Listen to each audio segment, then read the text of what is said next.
آل ابراہیم انک حمید مجید۔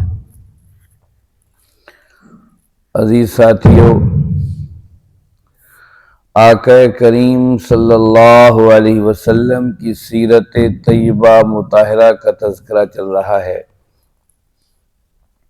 اور ہم آقا کریم صلی اللہ علیہ وسلم کی ہجرت کے بعد کے 8ویں سال کے تذکرے پر ہیں، اور گزشتہ سے پیوستہ روز آپ کو یاد ہوگا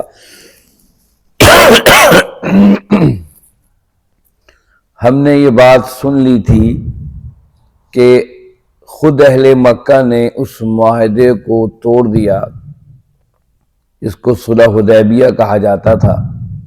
یہ معاہدہ 10 سالوں کے لیے تھا، لیکن یہ 2 سال بھی سے ابھی پورے نہیں ہوئے تھے کہ اتنا بڑا انہوں نے جرم کیا کہ بنو خزاع جو کہ بنو بکر کے آپس میں تعلقات صحیح نہیں تھے سال ہا سال سے، تو بنو بکر نے بنو خزاع پر حملہ کر دیا اور ان کے کافی بندے قتل کر دیے اور حرم کے اندر قتل کیے گئے، جو کہ انتہائی سنگین جرم تھا۔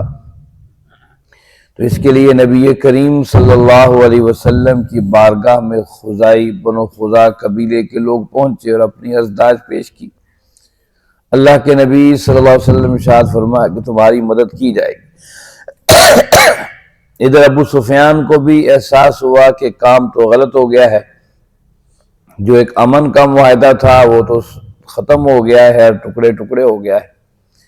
ابو سفیان اپنی خفت کو مٹانے کے لیے مدینہ آتا ہے، اور آنے کے بعد آپ کے سامنے تذکرہ ہو چکا کہ وہ اپنی بیٹی ام حبیبہ رضی اللہ تعالیٰ عنہا سلام اللہ علیہا کے گھر آتا ہے، اور ام حبیبہ اس بستر کو لپیٹ دیتی ہیں جو نبی کریم صلی اللہ علیہ وسلم کا بستر ہے، اور فرماتی ہیں کہ تم ناپاک ہو اور یہ میرے نبی کا بستر پاک ہے، اس پہ پاک ہی بیٹھ سکتا ہے۔ اور یہ 16-17 سال بعد ماں باپ اور بیٹی کی ملاقات ہو رہی۔ اب یہاں سے یہ ابو سفیان بارگاہ رسالت میں پہنچتے ہیں اور کہتے ہیں کہ محمد صلی اللہ علیہ وسلم، میں اس معاہدے کی تجدید کے لیے آیا ہوں جو صلح حدیبیہ میں تھا۔ آپ نے خاموشی اختیار فرمائی، کوئی جواب نہ دیا۔ ابو سفیان کو پتہ چل گیا معاملہ کافی سنگین ہے۔ ابو سفیان ابو بکر صدیق کے پاس ہے۔ ابو بکر صدیق رضی اللہ تعالیٰ نے فرمایا کہ دیکھو، اللہ کے نبی صلی اللہ علیہ وسلم کا ہی فیصلہ آخری اور حتمی ہے، اس لیے میں اس بارے میں کچھ نہیں کہہ سکتا ہوں۔ وہ عمر فاروق رضی اللہ عنہ کے پاس چل کر آیا، تو عمر نے فرمایا رضی اللہ عنہ کہ اگر میرے سے سارے ہتھیار لے لیے جائیں اور ایک لکڑی کا ٹکڑا میرے ہاتھ میں بچ جائے، اس سے بھی تم لوگوں سے لڑوں گا کہ تم نے ایسی کبھی حرکت کی ہے اس کا حل تمہیں مارنے کے سوا کوئی نہیں۔ ابو سفیان نے سوچا کہ کیوں نہ میں علی ابن ابی طالب جن سے میرا قریبی تعلق ہے میں ان کے پاس جاؤں۔ حضرت علی رضی اللہ عنہ گھر تشریف لائے۔ ابو سفیان اور فاطمہ الزہرا رضی اللہ عنہا بھی تشریف فرما تھی، اور حضرت حسن رضی اللہ عنہ چھوٹے سے تھے اور گھٹنوں کے بل چل رہے تھے۔ تو ابو سفیان نے کہا کہ علی آپ کچھ اس بارے میں کوئی مشورہ دیں، کیا کرنا چاہیے؟ حضرت نے فرمایا کہ میں کچھ نہیں کر سکتا ہوں، جو اللہ کے نبی صلی اللہ علیہ وسلم کو فیصلہ کر لیا ہے تو ہم اس فیصلے کو بدل نہیں سکتے۔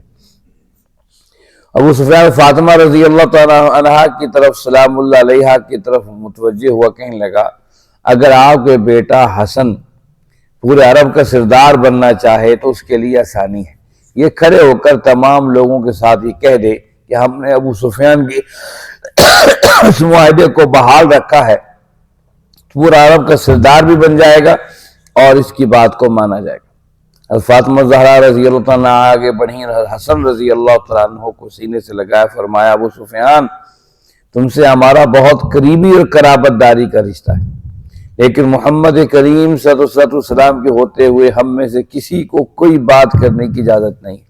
جہاں تک رہی سرداری کی بات تو میرا بیٹا دنیا کے اندر بھی سردار ہے اور آخرت کی جنت کا سردار بھی، مجھے دنیا کی سرداری نہیں چاہیے۔ ابو سفیان مایوس ہو کر علی بن ابی طالب رضی اللہ عنہ کے سامنے آخری بار آیا، کہا کہ کوئی تو راستہ، کوئی تو بات بتاؤ۔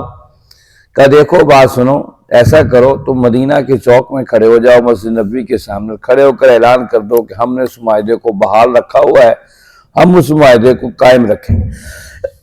ابو سفیان نے کہا کہ اس کا کیا اثر ہوگا؟ اس نے کہا اثر تو کچھ نہیں ہونا ہے، لیکن تم جو اتنا سفر کر کے آئے ہو، چلو کوئی بات تو تمہارے لوگوں تک پہنچ جائے گی۔ ابو سفیان مسجد نبوی کے سامنے مدینہ کے چوک کے اندر آیا اور کہنے لگا دیکھو ہم نے اس معاہدے کو بحال رکھا ہے، ہم اس معاہدے کے خلاف جو ہو گیا ہم اس پر معذرت چاہتے ہیں۔ یہ کہہ کر ابو سفیان واپس چلا گیا۔ واپس جب پہنچا تو مکہ کے لوگوں نے پوچھا کیا کر کے آئے؟ کہا کہ میں ایسے ایسے چوک میں اعلان کر کے آئے۔ فرمایا انہوں نے کہا کس نے مشورہ دیا تھا؟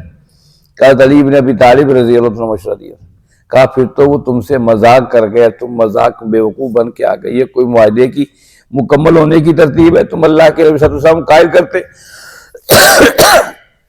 ادھر نبی کریم صلی اللہ علیہ وسلم نے ابو قتادہ بن ربیع رضی اللہ عنہ کے ہاتھ ایک لشکر روانہ کیا جو مکہ سے مخالف سمت تھا۔